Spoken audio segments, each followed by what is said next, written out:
was 1989, my thoughts were short, my hair was long. Caught somewhere between a boy and man. She was 17 and she was far from in between. It was summertime in northern Michigan.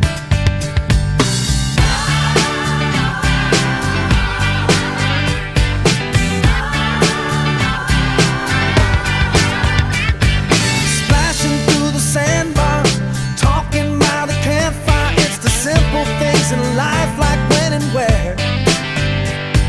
We didn't have no internet, but man, I never will forget the way the moonlight shined upon her hair. And we were trying different things, and we were smoking funny things, making love out by the lake to our favorite song, sipping whiskey out the bottle, not thinking about tomorrow.